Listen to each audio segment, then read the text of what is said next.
Abonne-toi à la chaîne, mets un j'aime à cette vidéo, laisse un commentaire et partage-la avec tes amis. C'est assez fou de se dire qu'un recueil de fables écrit au XVIIe siècle pourrait être un véritable guide de survie pour notre époque.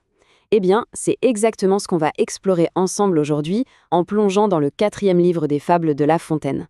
Un monde peuplé d'animaux, un véritable zoo qui, croyez-moi, nous ressemble bien plus qu'on nous l'imagine. Mais juste avant, il y a une question qu'on est en droit de se poser. Pourquoi des animaux qui parlent? Sérieusement, quel est l'intérêt? En fait, la réponse est simple et assez géniale. La Fontaine se sert des animaux comme d'un miroir. C'est un moyen de nous parler de nous-mêmes, de nos travers, de nos qualités, mais sans filtre et sans détour.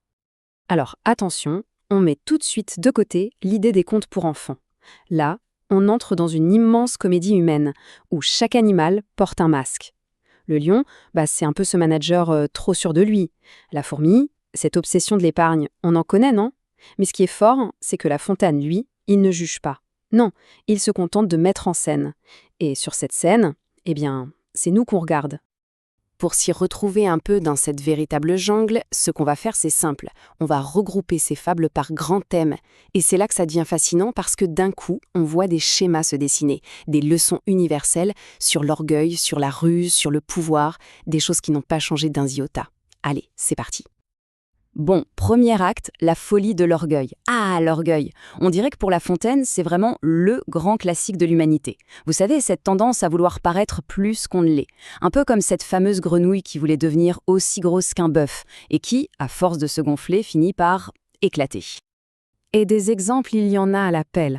Prenez le geai, le frimeur de service, quoi. Il vole les plumes du paon pour se faire beau.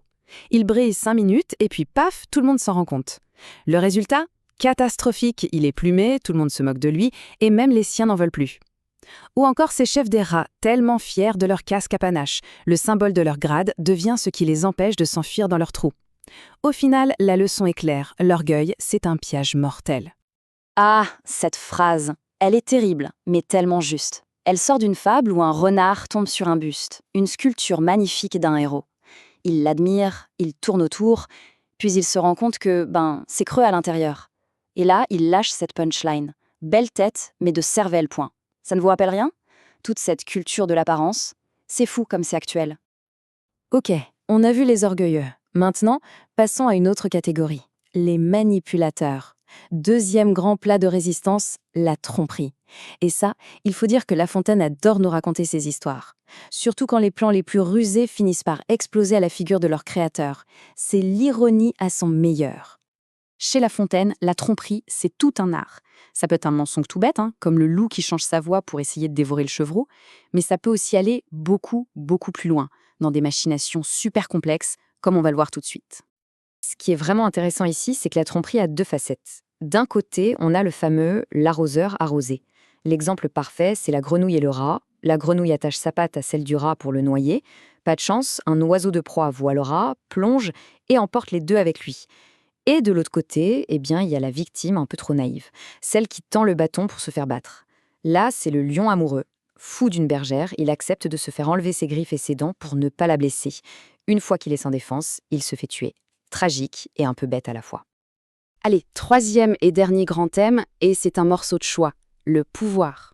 Ou plutôt, les illusions du pouvoir. Le grand message de La Fontaine ici, c'est « attention aux apparences ». Parce que le pouvoir, ce n'est pas toujours ce qui brille le plus, et une grande force apparente peut cacher une immense fragilité. Et là, on a une galerie de personnages assez incroyable. On y croise des puissants complètement à côté de la plaque, des petits qui se montrent bien plus futés qu'eux, mais surtout, à chaque fois, il y a cette mise en garde, presque un avertissement. Ne jamais, jamais juger sur la première impression. Ah, cette fable, elle est terrible de vérité. La morale est simple et un peu cruelle. N'appelez jamais un puissant pour régler un petit problème. Imaginez, un jardinier a un souci avec un lièvre qui grignote ses légumes. Il fait appel à son seigneur. Et là, c'est le drame. Le seigneur débarque avec ses chevaux, ses chiens, toute sa clique. Et en 5 minutes, il défonce tout le potager. Bilan des courses, la solution a fait 1000 fois plus de dégâts que le problème. Et cette phrase, elle est juste géniale. C'est la métaphore parfaite de la perception. C'est l'histoire de Jean qui voit une forme au loin sur la mer. Au début, il crie « C'est un navire de guerre !» Puis ça se rapproche. Ah non, c'est une barque. Encore plus près, en fait, c'est juste un ballot. Et à la fin, ce ne sont que de simples bouts de bois qui flottent. Ça fait réfléchir, non? Toutes ces peurs, ces idoles, qui nous impressionnent tant de loin et qui, en fait, de près, ne sont rien du tout. Ok, donc, on a vu les orgueilleux, les manipulateurs, les puissants qui abusent de leur pouvoir. La grande question, c'est comment on fait pour s'en sortir, dans ce zoo humain? Heureusement, La Fontaine ne nous laisse pas tomber. Il nous donne quelques clés, une sorte de petit manuel de survie pour les gens lucides. Et là-dessus, il y a une fable qui est une vraie masterclass de stratégie. C'est l'Alouette et ses petits. Son nid est dans un champ de blé. Elle entend le fermier dire « Bon, je vais demander à mes amis de venir m'aider ». L'Alouette dit à ses oisillons « Tranquille, on ne bouge pas ». Le lendemain, le fermier « Je vais demander à ma famille ». Pareil, l'Alouette reste calme. Et puis un jour, le fermier, dépité, dit « Bon, demain je m'y mets moi-même ». Et là, l'Alouette dit « Ok, c'est maintenant, on s'en va ». La leçon est limpide, c'est devenu un proverbe. Ne compte vraiment que sur toi-même. Alors, compter sur soi-même, c'est la base. Mais La Fontaine ajoute une deuxième règle d'or. L'union, c'est la force. C'est la fameuse histoire du vieil homme sur son lit de mort. Il demande à ses fils de casser un fagot de branches. Impossible. Puis il leur donne les branches une par une.